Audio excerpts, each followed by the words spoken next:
So, I guess I'm a fanboy now.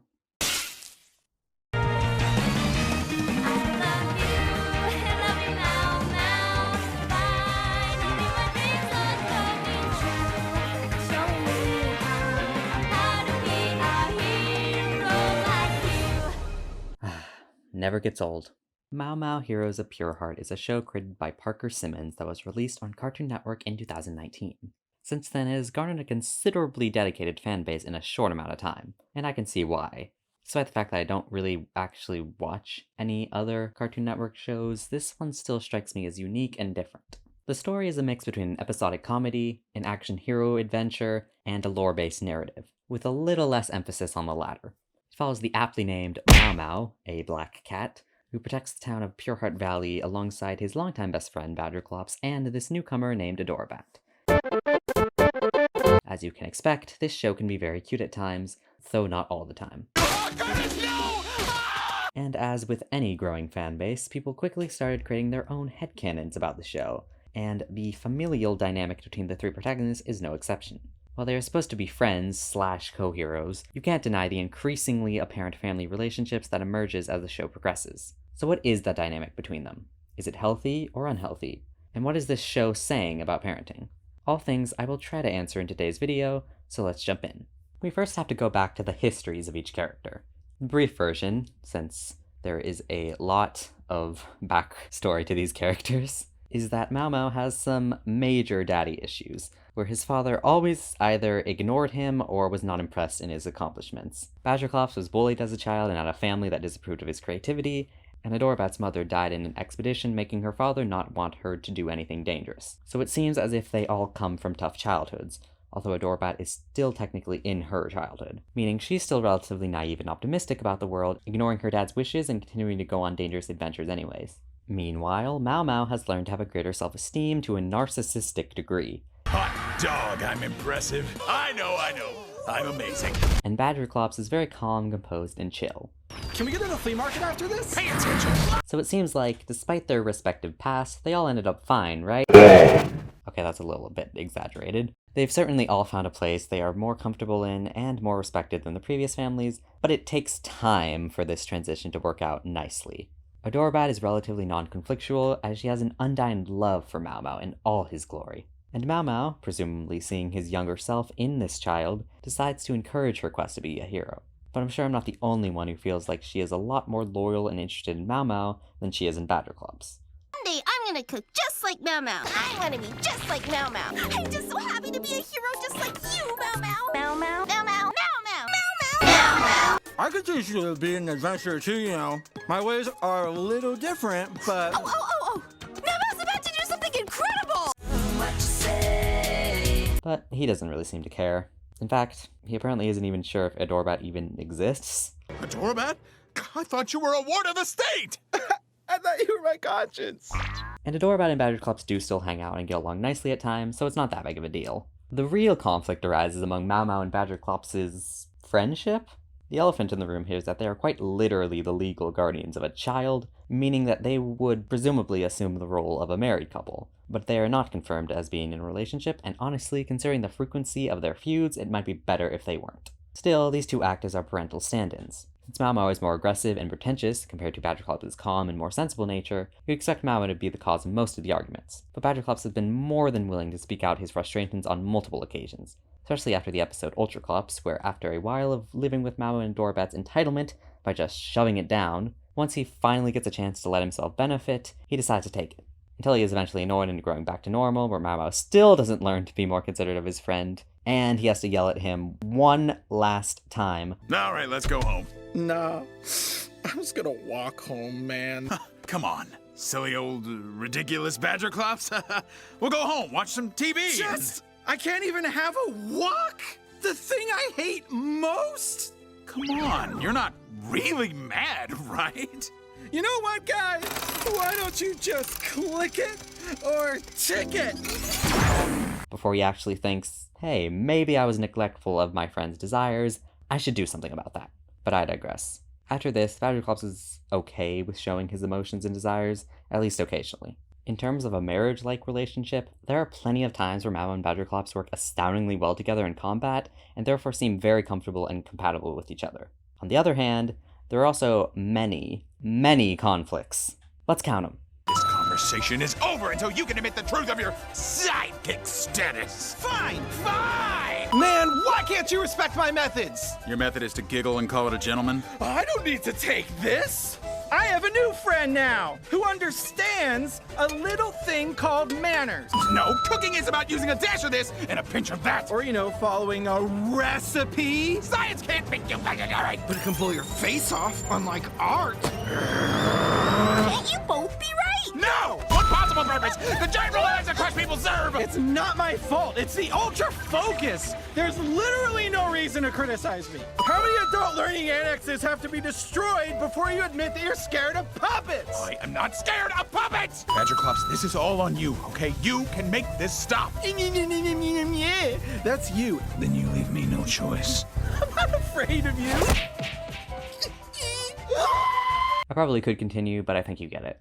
These could either be seen as a bickering couple, a strained friendship, or two people that really aren't that compatible for each other. I feel like, in an attempt to create episodic conflict, the story writers neglected to give Mao Mao and Badgerclops a consistent dynamic, because it feels like they are constantly jumping from best friends to mortal enemies. But if we take the text for what it is, and do not consider this to just be a mere oversight, Badgerclops and Mao Mao are definitely supposed to be best friends, it's just that they are both very entitled. Mao Mao always wants to be right and impressive, and has his world rocked if anyone tries to contradict that, and Badgerclops seems to have taken on the same personality from Mao Mao. I don't know when exactly Mao Mao became like this, probably sometime after losing his first friend, a dog named Bao Bao. Real creative names in this show. Bow, bow, bow! Is that all you can say? It might as well be your name! But Badgerclops was definitely more reserved and passive before meeting Mao Mao, being the quiet heavy in a criminal gang before meeting him.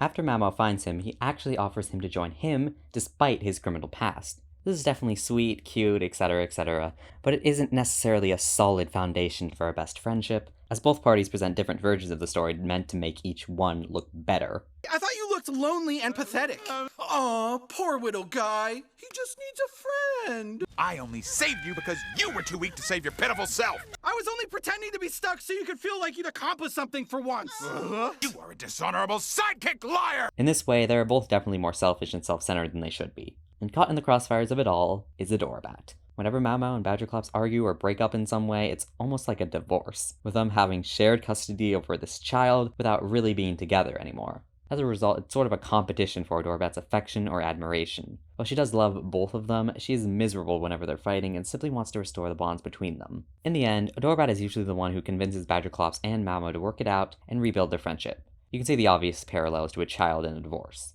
Now at this point, you may think there are never any instances of Mao Mao and Badgerclops being genuinely considerate of one another without the need for a third party or an entire episode to do so. But that is not necessarily the case. There are some times where the arguments between them seem more like playful teasing than intense bickering. Dude, are you having that fantasy where your family loves and respects you and you're also super buff? Told you that in confidence. It's cute, who cares? It's ready! Don't tip me so low. Whatever, you like it. Look how big I am! Look how whittle y'all are! Not whittle. It's probably the only thing you make that's edible. Everything else you make is complete garbage. Okay, man, you're getting a little too mean. Also, the fact that Mao Mao admits in the first episode that he feels comfortable enough with Badgerclops to rely on him as a confidant is actually pretty significant. The show likes to throw around the friendship moral here and there in a kind of impotent and cliche way. I don't think so, because I'm forging my own legend. Ha! With my legendary friends! My friends are my power cliche. But by having a protagonist who is generally self-centered, it does make these instances of even mild affection, compassion, or consideration that much more impactful. The episode, Badge of Fire Explosion, is a great example of the whirlwind of feelings you get regarding Mao Mao's feelings towards Badgerclops. Badgerclops reveals his suppressed insecurities, specifically his hatred for being criticized. That's why he never ventured in creative inventions, as it involves a lot more judgment than practical machinery, and he didn't have the most supportive family. Also, there's a bunch of other kids at school and some other people throughout my life who mocked me relentlessly. Every once in a while, he experiences moments of pure creative genius that he calls ultra focus. It's the worst part about ultra focus, dude. I forget everything the next morning. Which is why it's not my fault and I don't think I should be criticized. Criticize? No one's criticizing you! Why would you build something like this? What possible purpose? The giant robots that crush people serve! A monster translator? As if we don't already know what they want! Are all of your inventions this weird? BadgerClops! Did you stall this on me, you creep? You left us alone, and your inventions cause nothing but chaos! Why would you make any of these things? How could anyone think these inventions are useful in this life? Stop criticizing me! Seriously, Mao Mao? You trust him enough to reveal your inner desires, but you don't uphold that same loyalty and consideration when BadgerClops confides in you? Literally just before this, Mao Mao was actually being very nice to him, saying he'd be by his side no matter what he'd done. My friend BadgerClops, and a legendary hero, never abandons his friends, no matter how high the stakes. Yeah, throw that out the window. Oh wait, never mind, Mao Mao's being nice again. It's like Mao Mao wants to be a compassionate, loyal friend, but he really doesn't want to go any extra miles to achieve that. If there's something he wants or an opinion he has, he will bluntly express that no matter how it might negatively affect the people around him, especially those who think they can trust him, like BadgerClops. I don't believe Mao Mao is too far gone, though. He's definitely learning to improve in these regards as the show continues, as he often does acknowledge his own mistakes at the expense of himself. I broke the Ruby Pureheart. If I leave these people in danger, I'm no better than a villain. I'm stuck here. So you're just gonna stay here and be miserable out of guilt or something? Yes, because a hero does what's right, even if it crushes them inside. And affirms the value of friendship in many episodes. BadgerClops is a wonderful guy, Adorabat, all right? Light of my life. Wind of my sails. But the struggle is ongoing, so it makes sense that Mao Mao might fall back into selfish habits from time to time. It's all about what he chooses is most important in each moment. Actually, it seems like Mao Mao is becoming more considerate of his immediate friends, but that still takes the form of aggression.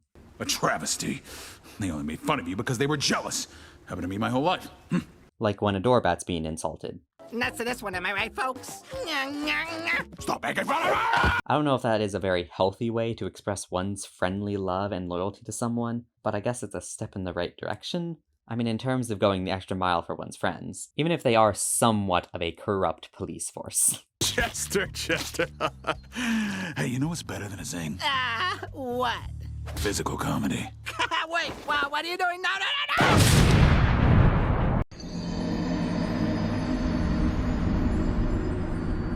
I've been talking about Mao and Badgerclops a lot, so let's briefly discuss Adorabat and how she fits into this whole family dynamic. Even though they all live together, without Adorabat it would probably feel a lot more like a roommate situation than an actual family. There are many times where Mao Mao deals with Adorabat as he would his own child rather than just another co-hero. There's the before-mentioned defense of her when she is being bullied, and the fact that apparently Mao Mao is the one paying for all of her appointments. I'd rather float away than go to the sticky old dentist! Adorabat, you're going, all right? I already paid! Even though she has a father who could do that. I mean, maybe it's because the job has a dental plan, and Mao Mao is just the one who manages the money?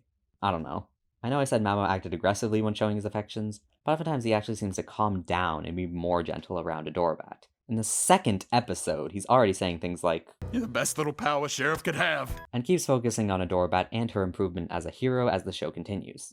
However, he and Badgerclops don't always pay as much attention to her as they should, sometimes even full on criticizing her interest, even though that's exactly what they didn't like from their parents. Instead of learning from the mistakes of previous generations, it almost seems as if they've adopted those critical traits. They've essentially learned that life just requires tough authority sometimes, and so they are acting with that belief in mind when they are addressing Adorabat. This is further exemplified by how in the episode Head Chef, we see Badgerclops has more of an interest in straight facts and mathematics than creativity. However, in Badgerfire Explosion, we learn Badgerclops has a creative side, but he suppresses it, so it only comes out in bursts every once in a while, and his parents' previous disapproval was the cause of that. Mao Mao's family lineage also makes him feel obligated to adhere to an arbitrary hero's code, which he sometimes neglects. Magic is the art of illusion, also known as lies. And a hero never lies. Hey, Mao. I'm not Mao Mao. I'm your conscience, yeah. And you're dreaming. Whoa. Whoa. What's my biggest fear? But Adorabat is still a child, meaning it's not too late for Mao Mao and Badgerclops to correct family habits. And it does seem like they do so the more they're with her. Her open-mindedness and ability to see wonder causes her to be interested in everything, a passionate light that neither Mao Mao or Badgerclops wants to see extinguished. Whenever that does start to happen, usually Mao Mao realizes he hasn't been supportive of or a good enough example for her and tries to make amends. Not really the same can be said about Badgerclops, but that's because he's relatively more considerate or at least not overtly critical of her. So, how'd I do? That was incredible, man! incredible? She could have destroyed the entire village! Dude, it's okay. She's a hero.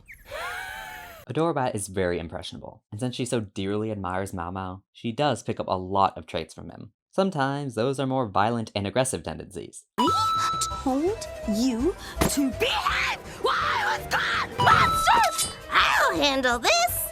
Let me at it. She's a baby, Adorabat. Art is nothing like that. Ain't nobody want your nasty cookies, muffins. Now run! That was a little mean. Adorabat, hold me, I'm scared. I was just wondering if maybe you might consider telling me. What is wrong with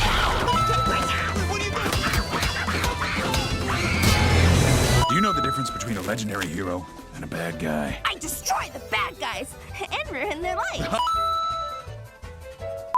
It seems like Mao Mao recognizes this and tries to be as best of a role model as he possibly can, but that's very difficult as years of living for himself makes him totally unprepared to care for a child. However, he feels obligated to do so, like any parent who loves their kid would. With that being said, Mao Mao still encourages her to be herself as well, not just follow in the footsteps of him. And while she initially ignores that, Maybe I don't need to be just like him.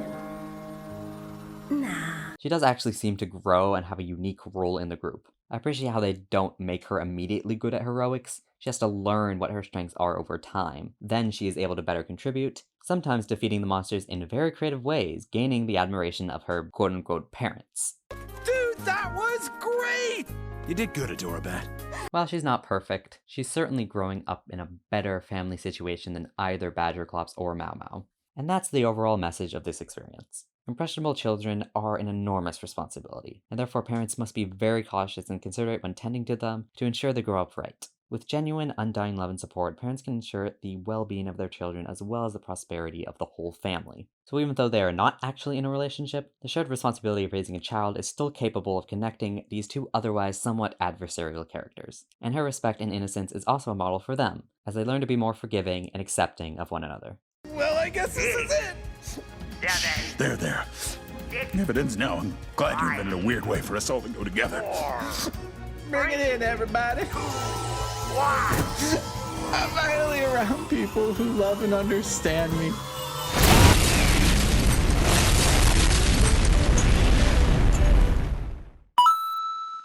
Like, could you imagine?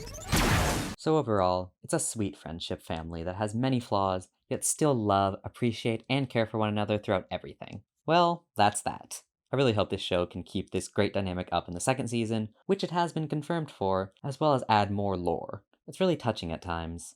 Although, the span of 11 minutes does make each episode a little too short to establish something too meaningful, and it's also very inconsistent in character developments and dynamics, and some of the side characters I really don't like. The jokes aren't always a hit. It can feel kind of episodic after a while. Wait, no. This is supposed to be a positive video. Sorry, I don't know what came over me. It's like I was being compelled to criticize this show by some supernatural force. Nah, it's probably nothing.